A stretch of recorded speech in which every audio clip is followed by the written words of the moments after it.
जिंदगी दी है तो जीने का हुनर भी देना, पाँव बख्शे हैं तो तौफीक ए सफर भी देना। गुफ्तगू ने सिखाया कि मैं गूंगी थी, अब मैं बोलूंगी तो बातों में असर भी देना। Welcome to Biology Pathshala. Today's class is dedicated 12th class student and it is glad to announce today is a class is dedicated 12th class student. So मुझे बहुत खुशी हो रही है आज की पाठशाला को अनाउंस करते हुए कि आज की पाठशाला 12th क्लास की पाठशाला है और आप सभी के लिए खुशी की बात है कि अब आपकी तैयारी बहुत बेहतर तरीके से होगी और आपको सारी चीजें पॉइंट टू पॉइंट मिलेंगी। पाठशाला को स्टार्ट करने से पहले हम बच्चों को मोटिवेशन मैसेज देते हैं और आज की सीरीज का मोटिवेशन मैसेज कुछ इस तरीके से है। मेरे प्यारे बच्चों, किसी काम को करने के लिए एक इरादा ही काफी होता है। किसी भी काम को करने के लिए एक इरादा ही काफी होता है और ना करने के लिए हमारे पास 50 बहाने हैं। तो मेरी समझ से हमें एक डिटर्मिनेशन के साथ आगे बढ़ना चाहिए और लाइफ में कुछ करना चाहिए। अगर हम आज की पाठशाला की बात करें तो आज की पाठशाला का देखिए टॉपिक है, मैंने प्रकाशन में लिया है अग्रवाल अनसॉर्ट सेट सीरीज, जो बहुत प्रोमिनेंट है और हमेशा पूछी जाती है। और इस सीरीज में हम सब्जेक्ट बायोलॉजी की आपकी बात करेंगे। सेट नंबर पीछे से स्टार्ट कर रही हूँ, ईयर 2020 है और सेट नंबर है 7WM। क्या है बच्चों? 7WM। तो जो बच्चे चाहें वो बच्चे आप इसे देख सकते हैं, ठीक है। देखिए, इसका जो सबसे पहला क्वेश्चन दिया गया है बहुविकल्पीय क्वेश्चन है और बहुविकल्पीय क्वेश्चन है, एमसीक्यू से बोलते हैं, मल्टीपल चॉइस क्वेश्चन है, ठीक बच्चों। पहला क्वेश्चन पूछा गया, देखिएगा ध्यान से। कह रहा है पुष्पीय पादप का कौन सा भाग उड़ित होता है? पुष्पीय पादप का कौन सा भाग, ध्यान से समझिएगा, अगुणित होता है। देखिए, पहले तो आपको ये पता होना चाहिए कि अगुणित आखिर होता क्या है, ठीक है भाई। विज्ञान किसी विषय का क्रमबद्ध अध्ययन है। अगर यहाँ पे कोई भी चीज होती है तो उसकी क्या होती है, इसका शाब्दिक अर्थ होता है। बिना तथ्य के, बिना बेसिक टर्मिनोलॉजी की, साइंस की, विज्ञान, जीव विज्ञान की कल्पना नहीं की जा सकती है। इसका मतलब समझिए, अगुणित का मतलब क्या होता है? आ का मतलब अनुपस्थित, गुणित का मतलब गुणन ना हो, यानी कि इसका मतलब क्या हो? 2n ना हो। 2n किससे बनते हैं? देखिए, 2n जब ये n होगा तब बनेगा। nn क्या होते हैं? जैसे मान लीजिए एक मेल सेक्स ऑर्गन है और एक फीमेल सेक्स ऑर्गन है, ठीक, उससे 2n यानी फीमेल के करेक्टर, मेल के करेक्टर आएंगे तो क्या बनता है? जायगोट। इसी को हम लोग क्या बोलते हैं? युग्मनज। क्या बोलते हैं? युग्मनज। लेकिन हमसे पूछा गया है पुष्पीय पादप का कौन सा भाग क्या होता है? अगुणित। देखिए, सबसे पहला दिया गया है पत्ती। क्या दिया है? पत्ती। पत्ती द्विगुणित और अगुणित नहीं होती बच्चों। पत्ती एक तरीके का पादप का कैरेक्टर होता है, तो वो द्विगुणित अगुणित नहीं हो सकती है। आगे देखिए, आपसे दिया गया है जड़। भाई, जड़ भी एक तरीके का स्ट्रक्चर है, वो द्विगुणन, अगुणित, बहुगुणित नहीं हो सकती है। आगे देखिए, आपसे पूछा गया है युग्मनज। देखिए बच्चों, युग्मनज द्विगुणित, अगुणित या बहुगुणित में से कोई एक होता है। युग्मनज, युग्म का मतलब एक साथ जोड़ा, बनाना, मतलब 2n, मतलब क्या? 2n यानी कि जायगोट, यानी कि व्हेन द जायगोट डेवलपमेंट, इसका कैसे होगा? मेल एंड फीमेल प्लांट का, ठीक है, रिप्रोडक्शन के प्रोसेस के after the process of reproduction क्या बनता है? जायगोट। इसी को हम लोग बोलते हैं युग्मनज। क्या बोलते हैं? युग्मनज। लेकिन ये तो क्या है? 2n है। क्या है? 2n है। इसी को बोलते हैं क्या? द्विगुणित। क्या होते हैं? द्विगुणित। तो ये भी आंसर नहीं होगा क्योंकि द्विगुणित हमसे पूछा गया क्या? अगुणित। तो बच्चों, इसका जो आंसर होगा अगुणित का आंसर बच्चों क्या होगा? नर युग्मक। क्या होगा? नर युग्मक। सिर्फ अगुणित क्या होते हैं? नर युग्मक या मादा युग्मक। या तो नर युग्मक होंगे या तो मादा युग्मक होंगे। बात समझ में आ गई?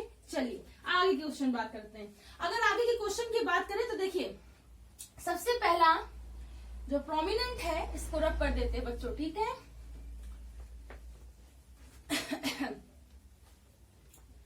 चलिए भाई, देखते हैं आगे की। कह रहा है कि विश्व पर्यावरण दिवस कब मनाया जाता है? अरे भाई, please do the law of elimination. Elimination के थ्रू से आप कर सकते हैं, लेकिन ये बहुत सब सिंपल सा क्वेश्चन है। पर्यावरण दिवस कब मनाया जाता है?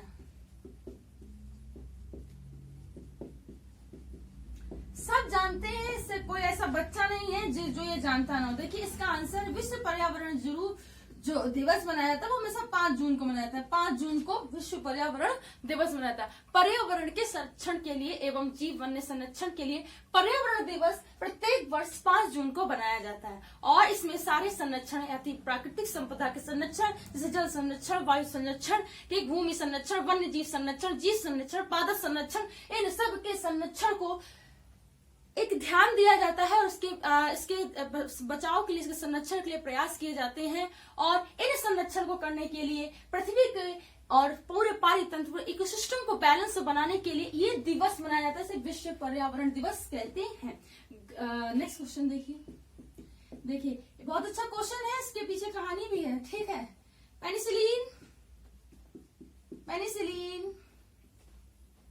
की खोज की थी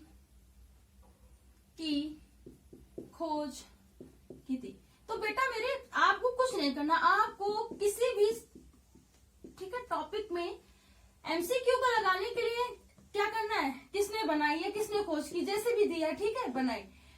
देखिए आपको एलिमिनेशन लॉ लगाना है। देखिए एलिमिनेशन लॉ का मतलब क्या होता है, पहले तो ये आप समझिए। देखिए elimination law is a law, ऐसा लॉ है जो ये बताता है कि आप अनुमान लगाइए कि कौन सा इनमें से नहीं हो सकता है। जो चीजें नहीं होती उनको एलिमिनेट करते रहिए। तो एलिमिनेट करने के बाद एक आंसर आप फाइंड आउट करेंगे जो सही होगा। जैसे मान लीजिए कोई क्वेश्चन है, उसमें आपको लग रहा है कि ये बिल्कुल नहीं हो सकता, हटा दिए, 3 ऑप्शन बने। 3 ऑप्शन में अब आपको लग रहा है कि एक ये भी नहीं हो सकता, हटा दिया उसको, 2 ऑप्शन बने। अब 2 ऑप्शन में हम थोड़ा सा भी तर्क वितर्क के साथ अपने सही आंसर तक पहुंच सकते हैं। कह रहा है कि पेनिसिलिन की खोज किसने की थी, दिया है हर्बर्ट बायर।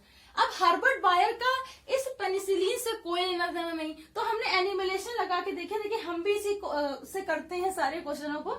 तो इसको देखिए, कह रहे पेनिसिलिन की खोज किसने की थी, हर्बर्ट बायर। तो इसका आंसर हो नहीं सकता क्योंकि इससे कहीं भी रिलेटेड नहीं लग रहा है। एमएस स्वामीनाथन, हम जानते हैं कि एमएस स्वामीनाथन भारतीय हरित क्रांति के जनक हैं। भारतीय हरित क्रांति के क्या हैं, जनक हैं। तो ये हो ही नहीं सकता।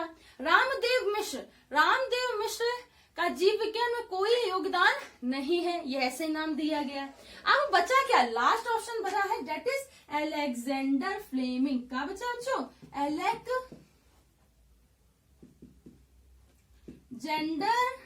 फ्लेमिंग। क्या अलेक्जेंडर फ्लेमिंग ने क्या किया था, पेनिसिलिन की खोज की थी। क्या की थी, पेनिसिलिन की खोज की थी। आगे देखिए, आपसे क्वेश्चन पूछा जाएगा घ नंबर, दाब कोशिका आरक्ता उत्पन्न होती है। देखिए दाब कोशिका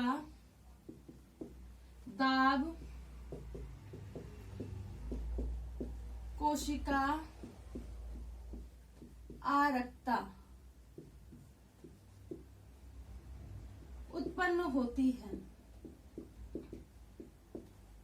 ठीक, आपसे क्वेश्चन पूछेगा दाब कोशिका आरक्ता उत्पन्न होती है, तो देखिए ये क्या हो सकता है, दाब कोशिका आरक्ता। दाब यानी प्रेशर, कोशिका आरक्ता, ठीक एक ऑर्डर है। अब ये कैसे हो सकता है, देखिए पहला क्वेश्चन दिया गया है आलिंगी क्रोमोसोम पर अप्रभावी विशेषक के कारण। आलिंगी क्रोमोसोम पर अप्रभावी विशेषक के कारण, ठीक है। फिर उसके बाद दिया है, ठीक है, आलिंगी क्रोमोसोम पर प्रभावी विशेषक के कारण। तो देखिए दाब कोशिका आरक्ता यानी कि आपका ये कहीं ना कहीं कोशिका से रिलेटेड कोई डिसऑर्डर, कोई सिंड्रोमिक डिसऑर्डर है, ठीक है। तो नेक्स्ट जो ऑप्शन दिया गया है उत्परिवर्तन एवं बहुगुणिता। देखिए उत्परिवर्तन एवं बहुगुणिता ये इतनी जल्दी सोमेटिक सेल्स में नहीं हो सकता, दैहिक कोशिका में, मतलब कोशिका की बात हो रही है तो दैहिक कोशिका में ये नहीं हो सकता। लिंग सहलग में क्या प्रभाव, देखिए लिंग सहलग के जो अप्रभाव होते हैं वो तो या तो एक्स होंगे या तो वाई होंगे या तो एक्स वाई दोनों होंगे, तो ये भी नहीं हो सकता। अब 2 क्वेश्चन बचे, इसमें जो ऑप्शन में है आलिंगी क्रोमोसोम पर अप्रभावी विशेषक के कारण और आलिंगी क्रोमोसोम पर प्रभावी विशेषक के कारण। तो दाब की कोशिका आरक्ता जो होती है वो आलिंगी क्रोमोसोम पर अप्रभावी विशेषक के कारण होती है। आलिंगी क्रोमोसोम पर अलिंगी क्रोमोसोम पर अप्रभावी विशेषक के कारण होती है, विशेषक के कारण होती है, जिससे कोशिका में क्या होता है, दाब कोशिका अरकता, यानी कि जो इसमें जैसे नेक्रोसिस प्रोसेस होता है ना, उसी तरीके से एक प्रेशर के कारण कोशिका में क्या हो जाता है, एक स्पॉइलेज हो जाता है, उसी को बोलते हैं, वो क्या होता है, अलिंगी, क्योंकि लिंग से रिलेटेड होती नहीं, तो अलिंगी क्रोमोसोम पर अप्रभावी, इस अप्रभावी कोई विशेष प्रभाव भी नहीं होता है, इसलिए अप्रभावी विशेषक के कारण ये सारी चीजें होती है। बात समझ में आ गई है, तो समझ में आ जानी चाहिए। नेक्स्ट क्वेश्चन देखिए बच्चों, अब हम लोग आ गए कहाँ पे बच्चों, अति लघु टाइप वाले क्वेश्चनों में। अति लघु टाइप वाले क्वेश्चनों के लिए देखिए, आपसे पूछा गया संख्या एवं जैव भार के पिरामिड में अंतर लिखिए। आपसे पूछा गया संख्या का पिरामिड,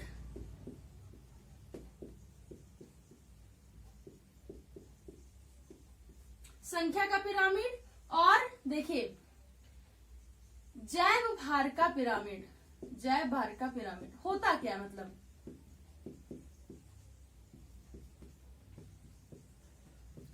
देखिए पारिस्थितिकीय तंत्र में, ठीक है, ऊर्जा के पिरामिड होते हैं, जैसे संख्या का पिरामिड, ठीक है, जैव भार का पिरामिड, ऊर्जा का पिरामिड कहते हैं। ये पिरामिड ऊर्जा के स्थानांतरण को, ठीक है, देखिए संख्या और जैव भार, ये जो ऊर्जा, ये पिरामिड ऊर्जा के स्थानांतरण को उच्च ऊर्जा से, देखिए भाग समझिएगा, उच्च ऊर्जा से निम्न ऊर्जा की ओर स्थानांतरण कहते हैं, या हम कहते हैं उच्च पोषक स्तर से निम्न पोषक स्तर, ये भी हो सकता है, उच्च पोषक स्तर से निम्न पोषक स्तर। देखिए उच्च पोषक स्तर से निम्न ऊर्जा, उच्च ऊर्जा से निम्न ऊर्जा की ओर, उच्च पोषक स्तर से निम्न पोषक स्तर की ओर ऊर्जा का स्थानांतरण होता है, ठीक। और इससे ही पारिस्थितिकीय तंत्र क्या होता है, संतुलन में बना रहता है। अब इसकी परिभाषा कैसे बनाएंगे, देखिए पारिस्थितिकीय पिरामिड में उच्च ऊर्जा का निम्न ऊर्जा में स्थानांतरित होता था, उत्पादक से लेकर के प्राथमिक, द्वितीयक, तृतीयक, चतुर्थक और अपघटक तक ऊर्जा का स्थानांतरण उच्च ऊर्जा से निम्न ऊर्जा में होता है, या उच्च पोषक स्तर से निम्न पोषक स्तर में होता है। अब इसे संख्या के पिरामिड में दिखाना है। देखिए किसी भी संख्या के पिरामिड में उच्च ऊर्जा का स्थानांतरण जो होता है, अर्थात उत्पादक से ठीक उपभोक्ता, बात समझिएगा, बहुत अच्छा टॉपिक है, बहुत बढ़िया लगता है मुझे, उत्पादक, उपभोक्ता और अपघटक, ठीक। तो संख्या के पिरामिड क्या लिखेंगे, किसी भी संख्या के पिरामिड में उच्च ऊर्जा का स्थानांतरण निम्न ऊर्जा के स्थानांतरण में होता है, या उच्च पोषक का स्थानांतरण निम्न पोषक स्तर में होता है, अर्थात इस ऊर्जा का स्थानांतरण उत्पादक, उपभोक्ता, अपघटक में होता है। देखिए जैसे किसी जीव में, देखिए ध्यान से समझिएगा तभी आएगा, जैसे किसी के जीव ने 1000 kcal ऊर्जा उत्पन्न की, कितनी की, 1000 kcal ऊर्जा उत्पन्न की, उसका 10% 100 kcal ऊर्जा, ठीक, ये उत्पादक है मान लीजिए बच्चों, ठीक है, ये उत्पादक ने की, ठीक। फिर ये उपभोक्ता ने की, समझ रहे हैं ना, इसमें किसने की बच्चों, प्राथमिक ने की कि नहीं की। उसके बाद 0.1 kcal किसने की, द्वितीयक उपभोक्ता ने की। बात समझ में आ रही है बच्चों, ठीक है, ध्यान से समझिएगा। फिर 0.01 किसने की बेटा, चतुर्थक ने की कि नहीं की, चतुर्थक उपभोक्ता ने की। इसका 0.001, देखिए 0.001 ये किसने की, ये क्या की, ये अपघटक ने की। तो संख्या का जो रेशियो है क्या हो रहा है, उच्च से निम्न हो रहा है। देखिए 1000, 100, ठीक है, यहाँ पे 10 होगा, ठीक, फिर 0.1, फिर 001। तो इस तरीके से क्या हो रहा है, उच्च से निम्न की ओर जा रहा है, तो इसे ही बोलते हैं संख्या का, संख्या का कम हो रहा है, ठीक है। और इसका जो उच्च ऊर्जा से निम्न ऊर्जा को, इसी तरीके से देखिए इसमें क्या होता है, इसमें देखिए इसमें भी इसी तरीके से होता है जैव भार का, यानी कि इसमें जो जैव भार है, ठीक है, किसी भी जीव का जैव भार का पिरामिड में इसमें उच्च ऊर्जा का निम्न ऊर्जा में स्थानांतरित होता है, अर्थात इसमें जैव भार का स्थानांतरण उच्च से निम्न की ओर होता है। जैसे हमने आपको बता दें, जैसे मान लीजिए इसे कोई